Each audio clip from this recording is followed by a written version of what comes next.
High guys, ಇವತ್ತು lovers day. ಎಲ್ಲ ಖುಷಿಯಾಗಿದ್ದೀರಾ ಸಿಂಗಲ್ಸ್ಗಳು?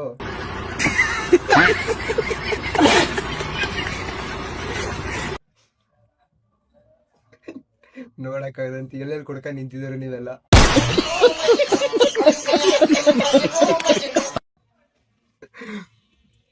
ಪರವಾಗಿಲ್ಲ ಬಿಡಿ ಸಿಂಗಲ್ಸ್, ಆದರೆ ಒಂದಲ್ಲೊಂದು ಏನಾದ್ರು ಕಚ್ಚಾಡ್ತಾರ ಲವರ್ಸ್ಗಳು, ಅದು ದೊಡ್ಡ ಖುಷಿಯಾಗಿರ್ತೀನಿ ನಾನು. ನೀವು ಹಂಗೆ ಖುಷಿಯಾಗಿರಿ ನಿಮ್ಮ ಕಂಡಿದ್ರಿಗೆ ಈ ಥರ ನಡೆದಾಗ ಇನ್ಸಿಡೆಂಟು.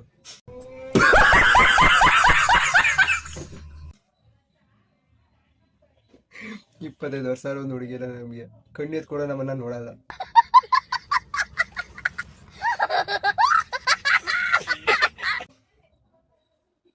ಅದು 20 ವರ್ಷ ಹುಡುಗರು ಈಗ ಲವ್ ಮಾಡ್ಕೊಂಡು ಸುತ್ತಾಡ್ಕೊಂಡು ಇದ್ದರು ಬೈಕಲ್ಲಿ. ಇದು ಒಂದು ನಮ್ಮ ಬಾಳು. ಇದೊಂದು ಬದುಕಿ, ಇದೊಂದು ಜನ್ಮವೇ, ಎಂತಹ ದುರ್ವಿಧಿ, ಇದೆಂತಹ ದುರ್ವಿಧಿ. ಓಕೆ, ಪ್ರೇಮಿಗಳ ದಿನ ಚೆನ್ನಾಗಿರಿ, ಖುಷಿಯಾಗಿರಿ. ನೀವಾದರೂ ಲವ್ ಮಾಡ್ತಿರೋರು, ನಾವು ಮಾತ್ರ ಖುಷಿಯಾಗಿ ಇದ್ದೇ ಇರ್ತೀವಿ ಗುರು ಸಿಂಗಲ್ಸ್ಗಳು.